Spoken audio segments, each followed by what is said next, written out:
ప్రజాస్వామ్యం గొప్పదా, రాజరికం గొప్పదా అనే ప్రశ్న వచ్చినప్పుడు ఎంత కష్టమైంది అయినప్పటికీ ప్రజాస్వామ్యమే గొప్పది అని చెబుతారు. ఎందుకంటే ప్రజాస్వామ్య వ్యవస్థలో అధికారాల వికేంద్రీకరణ జరిగి ఎవరో ఒకరి దయాదాక్షిణ్యాల మీద ఆధారపడాల్సిన అగత్యం తప్పుతుందని, పైన ఉన్న పెద్దల మనోభిష్టాలకు బదులు నిబంధనల అనుసారం నడుచుకునే వ్యవస్థలు పనిచేస్తాయని, ఇదొక మినిమం గ్యారంటీగా ఉంటుందనే భావన సామాన్య ప్రజల్లో నెలకొని ఉంది. అందుకు విరుద్ధంగా రాజరికంలో అలాంటి ఏర్పాటు లేదు. రాజు చెప్పిందే శాసనం, రాజు చేసిందే నిర్ణయం. రాజును ధిక్కరిస్తే దేవుణ్ణి ధిక్కరించినట్టే లెక్క.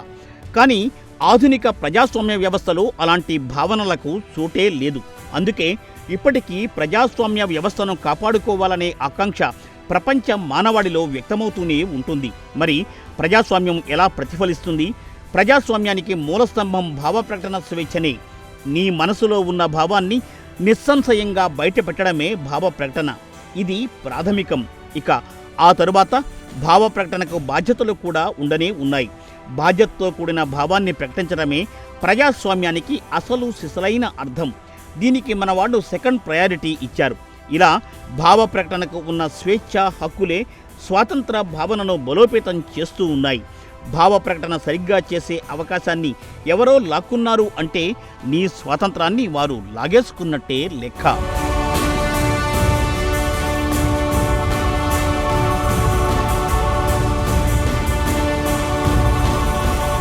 మరి మన ప్రజలు తమ భావాలను నిర్భయంగా నిస్సంశయంగా చెప్పుకోగలుగుతున్నారా?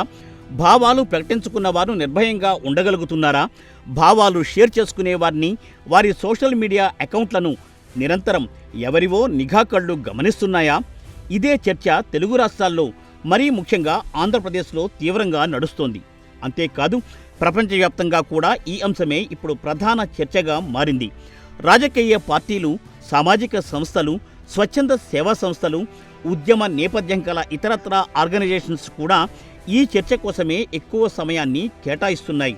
అయితే విచిత్రం ఏంటంటే రాజకీయేతర సంస్థలు పూర్తిస్థాయి భావ ప్రకటనకు పట్టుబడుతూ ఉండగా రాజకీయ పార్టీలు మాత్రం ద్వంద్వ ప్రమాణాలను పాటిస్తున్నాయి.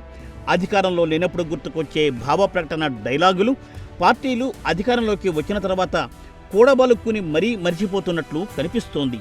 ఆయా పార్టీల అధినేతలు సైతం ఈ విషయంలో ఎప్పుడు ఉన్నది ఉన్నట్లు మాట్లాడిన సందర్భాలు లేవని చెప్పాలి. దాని పర్యవసానంగానే ఆంధ్రప్రదేశ్లో అధికార పార్టీ చర్యలను అనధికార పార్టీ ఎండగడుతోంది. అందుకు అనుగుణంగా రాజకీయేతర ప్రజాస్వామ్య సంస్థలు కూడా ప్రతిసారి అధికారంలో లేని పార్టీని ఆసరాగా తీసుకుంటూ ఎప్పటికప్పుడు ప్రజాస్వామ్య స్వేచ్ఛ గురించి ప్రసంగాలు వినిపిస్తూ కనిపిస్తూ ఉన్నాయి. భారత రాజ్యాంగం ప్రసాదించిన ప్రజాస్వామ్య హక్కును పరిమితం చేసే కుట్రలు దేశంలో యథేచ్ఛగా జరిగిపోతున్నాయన్న అభిప్రాయాలు సర్వత్రా బలంగా ఉన్నాయి. ఈ మధ్య ఆంధ్రప్రదేశ్లో ఈ మాట చాలా తీవ్రంగానే వినిపిస్తోంది. ప్రజాస్వామ్య వ్యవస్థలు, వాటిలోని విలువలు దెబ్బతిన్నాయని విమర్శకులు, న్యాయస్థానాలు సైతం వేలెత్తి చూపిన సందర్భాలు ఉండనే ఉన్నాయి. ఇటీవల ఆంధ్రప్రదేశ్లో సోషల్ మీడియాలో పోస్టులు పెట్టినందుకు పెద్ద సంఖ్యలో పోలీసులు అరెస్టులు చేశారు. సుప్రీంకోర్టు చాలా స్పష్టంగా 7 ఏళ్లలోపు శిక్ష పడే కేసుల్లో నోటీసు ఇవ్వకుండా అరెస్టు చేయకూడదు అని చెప్పినప్పటికీ పోలీసులు అర్ధరాత్రి వేళల్లో ఇళ్లలోకి వెళ్లి వ్యక్తులను అదుపులోకి తీసుకోవడంపై స్వయాన హైకోర్టు తీవ్ర ఆగ్రహం వ్యక్తం చేయడం ఇక్కడ గమనించాల్సిన అంశం. పౌరులు తమ అభిప్రాయాలను వ్యక్తపరచడానికి భయపడేలా ఈ చర్యలు ఉన్నాయి అనే విమర్శలు కూడా పెల్లుబికాయి. సోషల్ మీడియాలో పోస్టులు పెట్టినందుకు రాష్ట్ర వ్యాప్తంగా డజన్ల కొద్దీ కేసులు నమోదయ్యాయి. ఒక వ్యక్తిపై ఒకే అంశానికి సంబంధించి వేర్వేరు జిల్లాలలో కేసులు పెట్టడం కూడా జరిగింది. వారికి బెయిల్ వచ్చినా వేర్వేరు కేసులు పెట్టి ఉండడం వల్ల వారు బయటకు రాకుండా చేసే బలమైన కుట్ర జరిగిందని వైసీపీ నేతలు ఆరోపించారు. చట్టాన్ని అమలు చేయాల్సిన వారే చట్టాన్ని చేతుల్లోకి తీసుకుంటున్నారా అని పోలీసు ఉన్నతాధికారులను హైకోర్టు ప్రశ్నించాల్సి రావడం ఇక్కడ గమనించాల్సిన అంశం.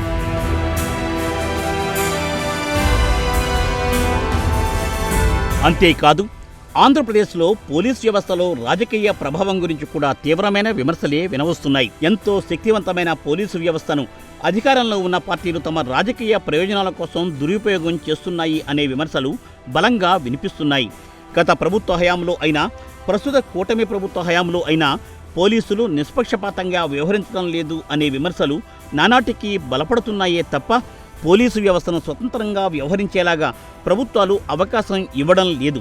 సీనియర్ ఐపీఎస్ అధికారులు కోర్టుల నుండి చివాట్లు తినడం లేదా విచారణను ఎదుర్కోవడమే అందుకు ఉదాహరణగా చెప్పుకోవచ్చు. మరీ ముఖ్యంగా భావస్వేచ్ఛకు ప్రతినిధులుగా పనిచేసే సీనియర్ జర్నలిస్టులను సైతం కక్షపూరితంగా అరెస్టులు చేయడంపై దేశవ్యాప్తంగా మేధావులు నివ్వెరపోయారు.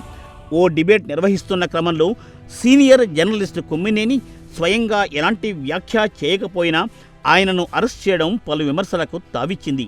దీనిపై న్యాయస్థానాలు కూడా ప్రభుత్వ చర్యను తప్పుపట్టడం ఇక్కడ గమనించాల్సిన అంశం.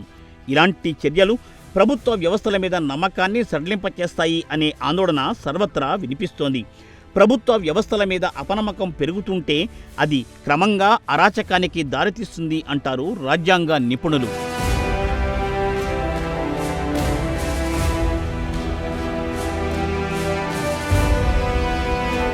ఏపీలో చంద్రబాబు నాయుడు 2024లో అధికారంలోకి వచ్చిన తర్వాత విపక్ష నాయకుల మీద, ఆ పార్టీ మద్దతుదారుల మీద కక్షపూరిత చర్యలకు పాల్పడుతున్నారని వైఎస్ జగన్మోహన్ రెడ్డి పలుమార్లు బలమైన ఆరోపణలు చేశారు. వారు చేసే దాడులు ప్రజాస్వామ్యాన్ని ఖూనీ చేసేలా ఉన్నాయని, కేంద్ర ప్రభుత్వం కూడా ఈ విషయంలో జోక్యం చేసుకోవాలని జగన్ ప్రధాని మోదీకి లేఖ కూడా రాశారు. ఆ లేఖలో జగన్ రాష్ట్ర వ్యాప్తంగా అరాచకం ప్రబలుతోంది అంటూ వివరించారు. అధికార పార్టీ వేధింపుల వల్ల 2024 జూన్ నుండి 31 హత్యలు, 300 హత్యా ప్రయత్నాలు, 35 ఆత్మహత్యలు జరిగినట్లు వివరించారు ఆయన. రాజకీయ ప్రతీకార చర్యలలో భాగంగా తమపై తప్పుడు కేసులు పెడుతున్నారని వైసీపీ నాయకులంతా విమర్శలు చేస్తున్నారు. అయితే కూటమి సర్కారు, మరీ ముఖ్యంగా టీడీపీ నేతలు మాత్రం ఆ ఆరోపణలను ఖండించడం విశేషం. ప్రభుత్వం పెట్టిన కేసులన్నీ సోషల్ మీడియాలో పెట్టిన పోస్టులు లేదా అంతకుముందు జరిగిన తప్పుల మూలంగా తమకు అందిన ఫిర్యాదుల మేరకు చట్టబద్ధమైన చర్యలుగానే వారు సమర్థించుకుంటున్నారు.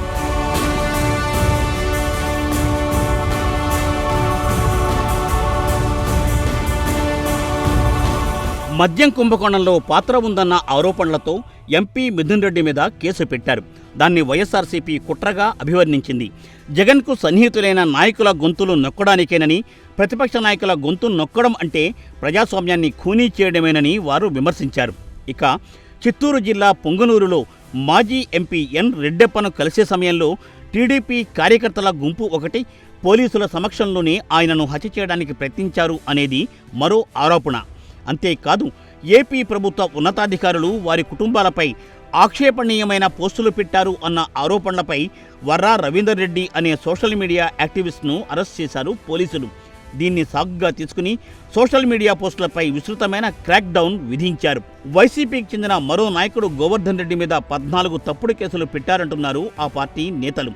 టీడీపీ నాయకులను విమర్శించే ప్రెస్ మీట్ వీడియోను ఫార్వర్డ్ చేసినందుకు, కావలి నియోజకవర్గంలో దాడి బాధితులను కలిసినందుకే అతన్ని 64 రోజులు జైల్లో పెట్టారని విమర్శిస్తున్నారు. మునుపటి కేసులు ముగిసినా కొత్త కేసులు నమోదు చేయడంలో టీడీపీ నాయకుల ఉద్దేశాలు ఏమిటని వారు ప్రశ్నిస్తున్నారు. ఈ ఏడాదిన్నరలో వైసీపీ సానుభూతి పరులపై 147 కేసులు, 49 అరెస్టులు జరిగాయని ఆ పార్టీ నేతలు ఆగ్రహం వ్యక్తం చేస్తున్నారు. మొత్తం మీద చంద్రబాబు మళ్లీ పగ్గాలు చేపట్టాక అదనంగా మరో 1000కి పైగా హింసాత్మక సంఘటనలు, 560 ప్రైవేటు ఆస్తుల విధ్వంసాలు, 490 ప్రభుత్వ ఆస్తుల విధ్వంసం జరిగినట్లు వైసీపీ నేతలు ఆరోపిస్తున్నారు. తాడేపల్లిలో వైసీపీ ఆఫీసు కూల్చివేయడం గమనించాలి అంటున్నారు ఆ పార్టీ నేతలు. మంగళగిరి, తాడిపత్రిలో వైసీపీ దళిత నేతలపై దాడులు జరిగినట్లు విమర్శలు కూడా ఉన్నాయి. ప్రభుత్వాన్ని ప్రశ్నించినందుకో లేక రాజకీయపరమైన విమర్శలు చేసినందుకే ఇంత తీవ్రమైన వేధింపులకు గురిచేస్తారా అంటూ విపక్ష నేతలు మాత్రమే కాకుండా రాజకీయ విశ్లేషకులు కూడా ప్రశ్నిస్తున్నారు.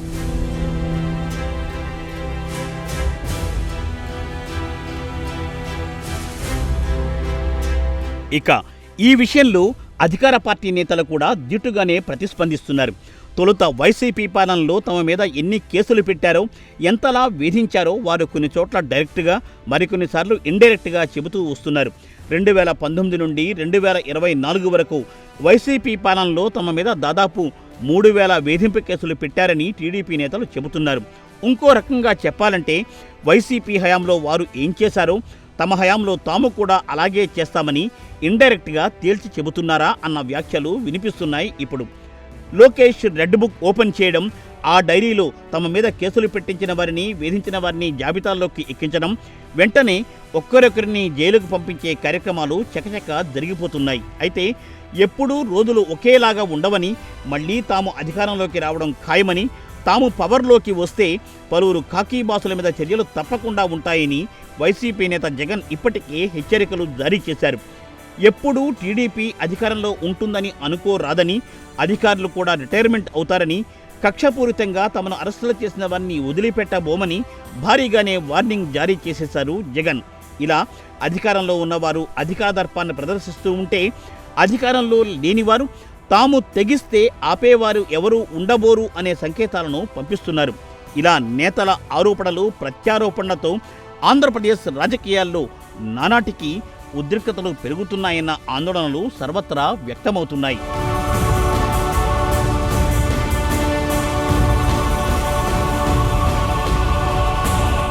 అధికారులను, కాంట్రాక్టర్లను బెదిరిస్తాం అంటే ఊరుకుంటాం అనుకుంటున్నారా? ఏం చేయాలో చేసి చూపిస్తాం అంటూ కూటమి నుండి డిప్యూటీ సీఎం పవన్ కళ్యాణ్ కూడా అదే స్థాయిలో విరుచుకుపడ్డారు. మిగతా వాళ్ల సంగతి నాకు తెలియదు, పవన్ కళ్యాణ్కు అధికారం ఉన్నా లేకపోయినా ఒక్కటేనని, ఇంట్లో నుండి బయటకు వచ్చేటప్పుడు తిరిగి వెళ్తామో లేదో అని డిసైడ్ చేసుకునే వస్తానంటూ బలమైన వార్నింగ్ ఇవ్వడం ఇప్పుడు చర్చనీయాంశంగా మారింది. వైసీపీ నేతలను చూసి అధికారులు కూడా భయపడుతున్నారని, ఎందుకలా అని అడిగితే వాళ్ల వెనకాల రౌడీలు, కిరాయి హంతకులు ఉన్నారని చెవిలో చెబుతున్నారని, పాలనలో ఇలాంటి సాంప్రదాయాన్ని నెలకొల్పడం ఏం ప్రజాస్వామ్యం అవుతుందంటూ పవన్ కళ్యాణ్ ఆగ్రహం వ్యక్తం చేశారు. ఒక్కొక్కడికి యోగి ఆదిత్యనాథ్ లాగా ట్రీట్మెంట్ ఇస్తే సెట్ అవుతారని, రౌడీయిజం అంటే కాలుకు కాలు, కీలుకు కీలు విరక్కొట్టి మడత పెట్టి కింద కూర్చోపెడతాను అంటూ పవన్ ఘాటుగా హెచ్చరించారు. ఇంత బలమైన పోలీస్ యంత్రాంగం పెట్టుకుని ఒక రాజకీయ నిర్ణయం తీసుకుంటే మళ్ళీ ఇలాంటి మాటలు ఏ పార్టీ నాయకుడి వెంట కూడా రావని, అప్పటిదాకా తమను తీసుకువెళ్లరాదని వైసీపీ నేతలకు డైరెక్ట్గా వార్నింగ్ ఇచ్చారు పవన్. ఏపీలో పేలుతున్న ఇలాంటి మాటల తూటాలను చూస్తే జంగిల్ రాజుగా చెప్పుకునే బీహార్, ఉత్తరప్రదేశ్లో కూడా అక్కడి నాయకులు ఇలాంటి మాటలు మాట్లాడిన సందర్భాలు తక్కువే అని చెబుతున్నారు. ఇవన్నీ గమనిస్తూ ఉంటే ఆంధ్రప్రదేశ్ రాజకీయాలు ఎటువైపు వెళ్తున్నాయో తెలియడం లేదంటున్నారు రాజ్యాంగ నిపుణులు. తమను అణచివేయటానికి, తమ పార్టీ నేతలను అణచివేయటానికి ఈ ఏదైతే సోషల్ మీడియాకి సంబంధించిన పోస్టుల్ని ఒక సాకుగా చూపించి వేధింపులకు గురి చేస్తూ ఉంది, అక్రమంగా కేసులు బనాయిస్తుందని చెప్పేసి వైఎస్ఆర్సీపీ అంటుంది. సో అట్లాంటి వాటికి తావు లేకుండా చూడాల్సిన బాధ్యత ఉంది. ఆ చట్టం ముందు సోషల్ మీడియాకి సంబంధించిన ఏదైతే అబ్యూజ్గా వాడతారో అలా వాడిన వారికి ఎవరికైనా ఒకే శిక్ష అమల్లో ఉంటుంది, పార్టీలకు అతీతంగా ఉంటుంది అనే ఒక స్పష్టమైన విధానాన్ని పోలీస్ శాఖ కానీ ప్రభుత్వం కానీ అనుసరించాల్సిన అవసరం అయితే ఇక్కడ కనిపిస్తూ ఉంది. అయితే ఇక్కడ కొన్ని సందర్భాల్లో అంటే మన రాష్ట్రంలో ఇంకా లేదు కానీ వాళ్ళ ఆస్తులకు సంబంధించి అంటే వాళ్ళ ఆస్తులు కానీ లేదంటే వాళ్ళ భూములకు సంబంధించి కానీ ఏదైనా ఉంటే గతంలో కూడా ఏంటంటే ఆ పార్టీకి వైఎస్ఆర్సీపీకి వ్యతిరేకంగా మాట్లాడిన వాళ్ళకి సంబంధించిన వాళ్ళ భూములు కానీ ఏమైనా ఉంటే ఇబ్బందులు కలిగించిన సందర్భాలు ఉన్నాయని తెలుగుదేశం ఆరోపించేది. ఇప్పుడు అదే పరిస్థితి వైఎస్ఆర్సీపీకి ఏర్పడుతుంది. ఇక నాయకులు పరిపాలనలోకి వచ్చేది ప్రజలను పాలించడానికా లేక తమ వ్యక్తిగత కక్షలు తీర్చుకోవడానికా అన్న విమర్శలు కూడా బలంగా వినిపిస్తున్నాయి. మన దేశ స్వాతంత్ర ఫలంగా రాజ్యాంగ నిర్మాతల ద్వారా వచ్చిన రాజ్యాంగం మీద ప్రమాణం చేసిన పాలకులు ఆయా స్ఫూర్తిని ఎక్కడైనా ప్రదర్శిస్తున్నారా అన్న విమర్శలు నేటి తరం నుండి వినిపిస్తున్నాయి. ఎందుకంటే నేటి తరం బాలలు, యువకులే రేపటి తరానికి పాలకులుగా మారతారు. మరి వాళ్ల ముందు ఎలాంటి ఆదర్శాలు, ఎలాంటి పాలనా నమూనాలను నేటి పాలకులు సెట్ చేస్తున్నారు అనే ప్రశ్న ఇప్పుడు కీలకంగా మారుతోంది. వ్యక్తులు తాత్కాలికం, వ్యవస్థలు శాశ్వతం. అందువల్ల మన వ్యవస్థలను కాపాడుకోవడానికే వ్యక్తులు పనిచేయాలి అనేది రాజ్యాంగంలోని స్ఫూర్తి. కానీ ఆ రాజ్యాంగ స్ఫూర్తిని పాలకులు మంటగలుపుతున్నారు అన్న అపవాదును మూటగట్టుకుంటున్నారు. ప్రభుత్వాన్ని విమర్శించినంత మాత్రాన బెదిరింపులు, అరెస్టులు, కక్ష సాధింపు చర్యలకు పాల్పడితే ఎలా అని సామాన్యుడు అడుగుతున్న ప్రశ్నకు ఏ పార్టీ దగ్గర కూడా సమాధానం కనిపించడం లేదు.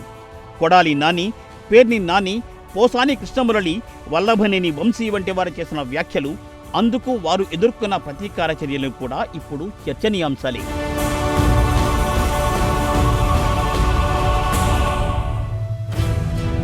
ప్రజలను పరిపాలించడానికి ప్రజాస్వామ్య వ్యవస్థ ద్వారా ఎన్నికైన నేతలు పవర్లోకి వచ్చిన తర్వాత ఆ ప్రజాస్వామ్య మూలస్తంభాలను ఎందుకు సొంతానికి వాడుకుంటున్నారు అనే బేస్ పాయింట్కు ఎవరి దగ్గర సమాధానమే లేదు. అయితే ఏ నాయకుడైనా మరో పార్టీ నాయకుడిపై నోరు పారేసుకోవడాన్ని ఎవరూ కూడా సమర్థించరు. అలాంటప్పుడు చట్ట పరిధిలో చర్యలు తీసుకోవచ్చునని సామాన్యుడు అడిగే ప్రశ్నకు ఇప్పటి వరకు ఎవరూ జవాబు చెప్పలేకపోతున్నారు. ఎందుకంటే యథా రాజా తథా ప్రజ అనేది ప్రపంచవ్యాప్త ప్రజలు పాటించే సాధారణ సూత్రం. అంటే చాలా అంశాలలో ప్రజలు తమను పాలించే ప్రజాప్రతినిధులనే ఫాలో అవుతూ ఉంటారు. వారినే రోల్ మోడల్గా తీసుకుంటారు. కొందరు లీడర్లకు ఫాలోయర్లు కూడా అదే ప్రకారం పెరుగుతూ ఉంటారు. ఇలాంటి పరిస్థితుల్లో కొడాలి నాని, పేర్ని నాని వంటి పలువురు వైసీపీ నేతలు తమ నోటిని అదుపులోకి పెట్టుకోవాలనే సూచనలు ఎంతో కాలంగా వినిపిస్తున్నాయి. కానీ వారు ఏనాడు దాన్ని పట్టించుకున్న దాఖలాలే లేవు. వారు చంద్రబాబు మీద, పవన్ కళ్యాణ్ మీద వ్యక్తిగత దాడులకు దిగారు అన్న విమర్శలు కూడా ఉన్నాయి. వారి విమర్శలు కూడా నాయకుల వ్యక్తిత్వాన్ని కించపరిచేలా ఉన్నాయన్న విమర్శలు కూడా వినవచ్చాయి. కుటుంబంలో ఉన్న వ్యక్తులను టార్గెట్ చేయడం, మహిళల గౌరవానికి భంగం కలిగించేలా వ్యాఖ్యలు చేయడం ఏమాత్రం ఎప్పుడూ సమర్థనీయం కానే కాదు. ఈ క్రమంలో ప్రభుత్వం మారిన తర్వాత కూటమి చేతుల్లోకి పగ్గాలు రావడంతో తమకు దక్కిన అధికారాన్ని అడ్డం పెట్టుకుని పలువురు విపక్ష నేతలు గతంలో చేసిన వ్యాఖ్యలకు జవాబుగానే అధికారాన్ని వాడుకుంటున్నారు అన్న అభిప్రాయాలు ఇప్పుడు వినవస్తున్నాయి. ఇలాంటి పరిస్థితులలో ప్రజలకు రోల్ మోడల్గా ఉండాలనే బాధ్యత ఏ పార్టీ తీసుకుంటుంది? ఏ నాయకులు తీసుకుంటారు? అధికారంలో ఉన్న పార్టీ ప్రతిపక్షంలోకి వెళ్ళగానే పరిపాలనా పద్ధతులు మారిపోవాలా? తాము అవతలి పక్షం నుండి ఎదుర్కొన్న చేదు అనుభవాలకు శాశ్వతంగా చెక్ పెట్టే మార్గాన్వేషణ చేయనక్కర్లేదా అని సామాన్యుడు అడుగుతున్నాడు. సమాజానికి బాధ్యత వహించే పార్టీల నాయకులు రాజకీయ సంప్రదాయాలను కూడా మార్చాలనే సంకల్పం ఎందుకు తీసుకోవడం లేదు అనేదే ఎవరికీ అర్థం కాని అంశం.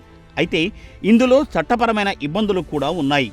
రాజకీయ నాయకుల పరువుకు నష్టం కలిగించే కేసుల్లో తీర్పులు రావడానికి ఏళ్ల సమయం పడుతోంది. అందుకే రాజకీయ నాయకులు కోర్టుల కంటే తాము అధికారంలోకి వచ్చేదాకా వెయిట్ చేసి పవర్లోకి రాగానే కక్ష తీర్చుకుంటున్నారు అనే అభిప్రాయాలు కూడా ఇప్పుడు సర్వత్రా వినవస్తున్నాయి.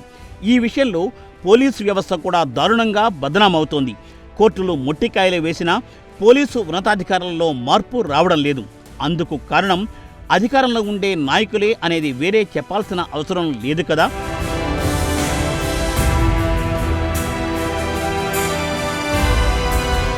ఇక భారతదేశంలో పౌర హక్కులు, భావస్వేచ్ఛ వంటి ప్రజాస్వామ్య విలువలు అడుగంటిన సందర్భం దేశ ప్రజలను ఇప్పటికీ హెచ్చరిస్తూనే ఉంటుంది. 1975లో విధించిన ఎమర్జెన్సీనే అందుకు తిరుగులేని ఉదాహరణ.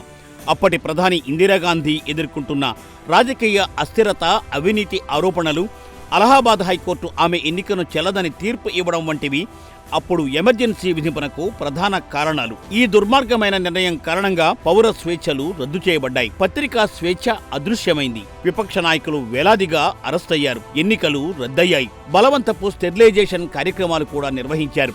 ఇది మానవ హక్కుల ఉల్లంఘనకు దారితీసింది. ప్రజలంతా ఈ ప్రభుత్వ దమన నీతిని ఏవగించుకున్నారు. ఈ ఒక్క నిర్ణయమే భారతదేశ రాజకీయ సమీకరణాల్లో కొత్త మార్పులు తీసుకొచ్చింది అని చెప్పవచ్చు.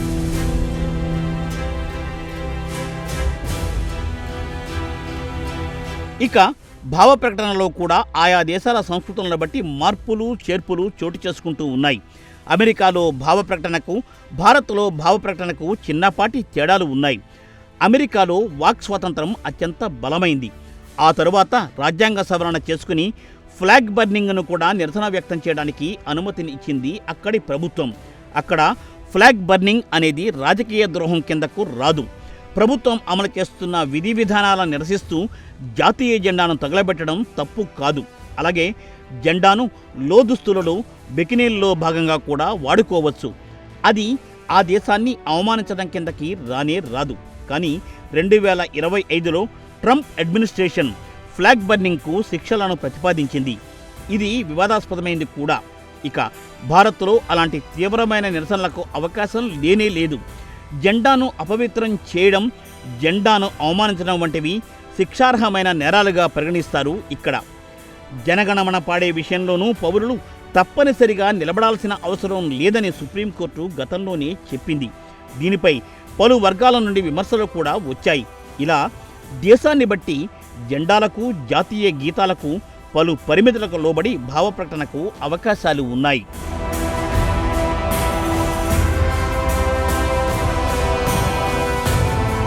గత ఫిబ్రవరిలో America vice president JD Vance యూయూలోని మ్యూనిక్ సెక్యూరిటీ కాన్ఫరెన్స్లో మాట్లాడుతూ యూరోప్లో వాక్ స్వాతంత్రం గణనీయంగా తగ్గుతోందని చెబుతూ అనేక ఉదాహరణలు కోట్ చేశారు ఆయన. అక్కడ ఉన్న ఫ్రీ స్పీచ్ గురించి కూడా ఘనంగా చెప్పుకున్నారు. జేడీ వాన్స్ చేసిన ఈ వ్యాఖ్యలను జర్మనీ, ఫ్రాన్స్ వంటి అనేక EU దేశాలు ఖండించాయి. ఆయన వ్యాఖ్యలు దుమారం కూడా రేపాయి. తమ దగ్గర అమలవుతున్న చట్టాలను గురించి ఇతరులు వ్యాఖ్యానించే అవకాశం తాము ఇవ్వబోమని జర్మనీ నిర్ద్వందంగా తోసిపుచ్చింది. ఎందుకంటే యూరోప్లో హేట్ స్పీచ్ చట్టాలు కఠినంగా ఉన్నాయి. అక్కడ ఫ్రీ స్పీచ్ని, హేట్ స్పీచ్ని చాలా వరకు పెర్ఫెక్ట్గా వర్గీకరించారని నిపుణులు చెబుతారు. అందువల్లే వరల్డ్ ప్రెస్ ఫ్రీడమ్ ఇండెక్స్లో యూరోప్ టాప్లో ఉంటే అమెరికా 57వ స్థానంలో ఉంది. అంటే అమెరికా యూరోప్ కంటే వెనుకబడింది అన్నమాట. ఇక ఇంగ్లండ్లో జరిగిన ప్రొటెస్టుల్లో ప్లకార్డులు పట్టుకున్న 600 మంది పాలస్తీనా మద్దతుదారులను పోలీసులు అరెస్ట్ చేశారు. యూరోప్లో 2 ఏళ్ల క్రితం 12,000 మంది సోషల్ మీడియా పోస్టులను పరిశీలించి అరెస్టులు చేశారు. ఇలా ఒక అంతర్జాతీయ అంశాన్ని ఒక దేశంలోని రాజకీయ అంతర్గత విషయంగా మార్చే ఎత్తుగడలను ఫ్రీ స్పీచ్ కిందనే పరిగణించాలా అనే విషయంలో భిన్నాభిప్రాయాలు వ్యక్తమవుతున్నాయి. డేటా ప్రైవసీకి భంగం కలిగించడం అనేది ఒక వ్యక్తి లేదా ఒక వ్యవస్థకు సంబంధించిన అతి ముఖ్యమైన ఆస్తిని దొంగిలించడమే. అలాంటి ఆస్తులను దొంగిలించడంలో అగ్రరాజ్యంగా పేరున్న అమెరికాదే అగ్రపీఠం అని అనేక సందర్భాల్లో ప్రపంచానికి రుజువైంది. అయితే తెరచాటుగా అమెరికా ఏం చేస్తుందో ప్రపంచానికి చెప్పాలనే ఉత్కృష్టమైన ఉద్దేశంతో కొందరు సమాజ హితకారులు ప్రాణాలకు తెగించి మరీ ఆ సమాచారాన్ని బయటపెట్టారు. ఆ సమాచారాన్ని లీక్ చేసినందుకు వారిప్పుడు దేశద్రోహులుగా మిగిలిపోయారు. అలాంటి వారిలో ఎడ్వర్డ్ స్నోడెన్ గురించి ప్రధానంగా చెప్పుకోవాల్సి ఉంటుంది. అమెరికా ఇంటెలిజెన్స్ విభాగంలో పనిచేసిన ఓ మాజీ కాంట్రాక్టర్ CIA, NSA వంటి కీలకమైన సంస్థల్లో పనిచేశాడు. 2013లో NSA రహస్య గూఢచర్య కార్యక్రమాల గురించి వేలాది రహస్య పత్రాలను లీక్ చేశాడు. దీన్ని అమెరికా చరిత్రలోనే అతిపెద్ద ఇంటెలిజెన్స్ లీక్స్లో ఒకటిగా పరిగణిస్తారు. అమెరికాకు చెందిన స్నోడెన్ మాతృదేశం ఎలాంటి హక్కుల హననానికి పాల్పడుతుంది అనేది ప్రపంచానికి తెలియచేయడం కోసం పలు ప్రఖ్యాత మీడియా సంస్థలకు ఆ సమాచారం చేరవేశాడు. అతను చేసిన పనికి అమెరికా ఏం చేస్తుందో తెలుసు కాబట్టే స్నోడెన్ 2013లో అమెరికా నుండి పారిపోయాడు. మొదట హాంకాంగ్ వెళ్ళిపోయాడు. ఆ తర్వాత రష్యాకు వెళ్ళాడు. రష్యా అతనికి 2013లో తాత్కాలిక ఆశ్రయం ఇచ్చింది. 2022లో రష్యన్ పౌరసత్వం కూడా లభించింది. అమెరికా ఏం చేస్తుందోననే భయం చేత ఇప్పుడు అతను రష్యాలోనే ఉంటున్నాడు. డిజిటల్ ప్రైవసీ యాక్టివిస్ట్గా పనిచేస్తున్నాడు.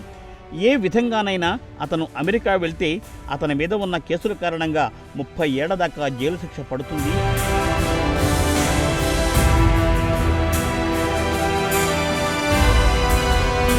స్నోడెన్ అమెరికా, దాని మిత్ర దేశాలైన UK, కెనడా, ఆస్ట్రేలియా, న్యూజిలాండ్ ద్వారా జరుగుతున్న విస్తృతమైన గూఢచర్య కార్యక్రమాలను వెలికి తీశాడు. మైక్రోసాఫ్ట్, గూగుల్, ఫేస్బుక్, యాపిల్ వంటి టెక్ కంపెనీల నుండి డైరెక్ట్గా ఈమెయిల్స్, చాట్స్, వీడియోలు, ఫైల్స్ను అమెరికా తస్కరించింది. అమెరికా పౌరుల డేటా కూడా సేకరించారు. దీనికి అమెరికా, దాని మిత్ర దేశాలు సహకరించాయి. జర్మనీ, స్వీడన్ వంటి దేశాల సహకారం కూడా ఉండనే ఉంది. అన్ని విదేశీ కాల్స్ను 100% రికార్డ్ చేశారు. 30 రోజుల డేటా స్టోరేజ్ కూడా పెట్టుకున్నారు. మరోవైపు ఆ కాల్స్ను, డేటాను అనలైజ్ చేయడానికి ఒక భారీ టీం అమెరికా పాలకుల కనుసనల్లో పనిచేస్తోంది. అలా వచ్చిన డేటా ఆధారంగా ఆయా దేశాల మీద ఆధిపత్యం చెలాయించడం, దాడులు చేయడం, అమాయకుల ప్రాణాలు తీయడం, అరెస్టులు చేయడం జరుగుతుంది.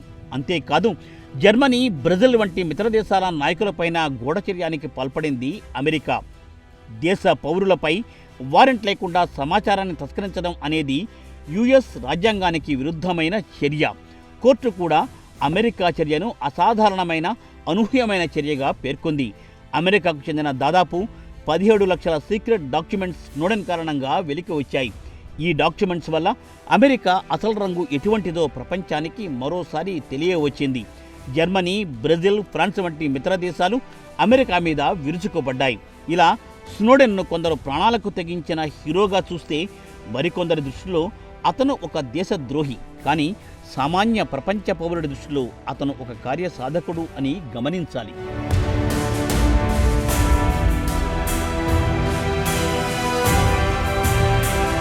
స్నోడెన్ మాదిరిగానే జూలియన్ అసాంజ్ అనే ఆస్ట్రేలియా పౌరుడు కూడా మరో హీరో అనే చెప్పాలి. అసాంజ్ వికీలీక్స్ను 2006లో స్థాపించాడు. వృత్తిరీత్యా ఇతను జర్నలిస్టు. వికీలీక్స్కు అతను ఎడిటర్ ఇన్ చీఫ్గా పనిచేశాడు. భారీ నెట్వర్క్, నైపుణ్యం గల ఇతరుల నెట్వర్క్ను ఉపయోగించుకునేవాడు ఆయన.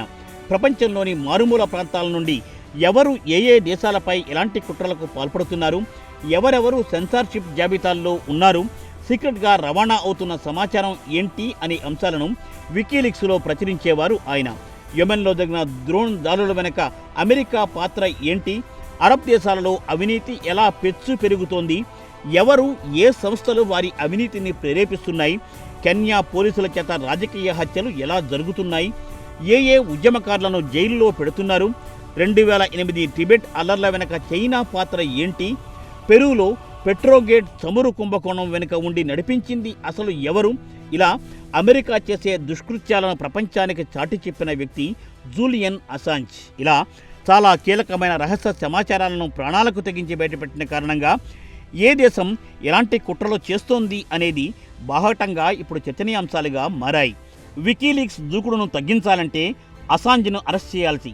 ఇందుకోసం స్వీడన్కు చెందిన 2 మహిళలను అసాంజ్ లైంగికంగా వేధించాడు అంటూ కేసులను బనాయించారు. అయితే ఆ ఆరోపణలను అసాంజ్ కొట్టిపారేయడం ఇక్కడ వేరే విషయం.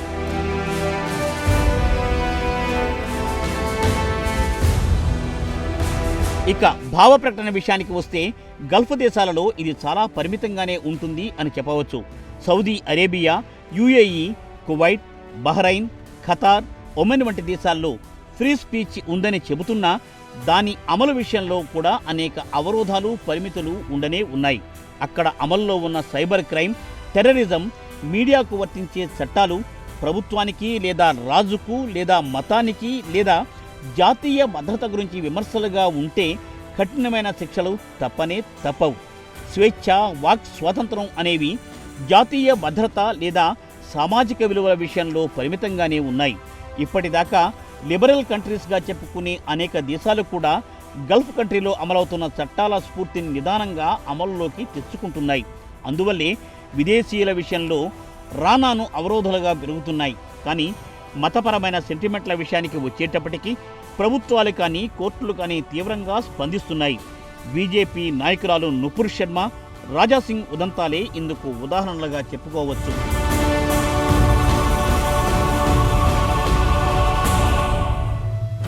ఏతావాత ఫ్రీ స్పీచ్ అనేది ప్రజాస్వామ్య హక్కులకు, భావ ప్రకటన స్వేచ్ఛకు ఆధారం అనేది నిజమే. కానీ ఫ్రీ స్పీచ్ అనేది దానంతటా అదే కాపాడబడేది కానే కాదు. నాయకులు, పౌరులు ఎంతో బాధ్యతగా ఫ్రీ స్పీచ్ అనే అద్భుతమైన అవకాశాన్ని కాపాడుకోవాల్సిందే. హక్కు ఉంది కదా అని ఏది పడితే అది మాట్లాడేయడం, తోచిన పద్ధతిలో వ్యాఖ్యలు చేయడం అనేది హక్కు కానే కాదు. అది అవతలి వ్యక్తి మనోభావాలను కాపాడుకునే హక్కును హరిస్తుంది అనేది అసలు పాయింట్. కాబట్టి మనకు ఉండే హక్కును వాడుకోవడానికి, అవతలి వ్యక్తి హక్కులను హరించడానికి ఉండే తేడాలను గుర్తించి మసులుకుంటే ప్రజాస్వామ్యం 10 కాలాల పాటు ఫరిడే వెళుతుంది. దీన్ని అంబేద్కర్ ఎలా అభివర్ణించారు అంటే, రాజ్యాంగం ఎంత గొప్పదైనా దాన్ని ఇంప్లిమెంట్ చేసేవారు మంచివారు కాకపోతే ఆ రాజ్యాంగం చెడ్డగానే ప్రొజెక్ట్ అవుతుంది. అలా కాకుండా రాజ్యాంగం ఎంత చెడ్డది అయినప్పటికీ దాన్ని అమలు చేసే వ్యక్తులు మంచివాళ్ళు అయితే కనుక ఆ రాజ్యాంగం శభాష్ అనిపించుకుంటుంది. దేన్నైనా అమలు చేసే వ్యక్తిని బట్టే ఉంటుంది తప్ప రాసుకున్న పుస్తకాల్లో ఏమీ ఉండదని అందరూ గుర్తించాలి. మరి ఈ స్ఫూర్తిని మన పాలకులు ఇకనైనా గుర్తుంచుకుంటారా? రాసుకున్న చట్టాలకు తామే రోల్ మోడల్ అని నిరూపించుకుంటారా?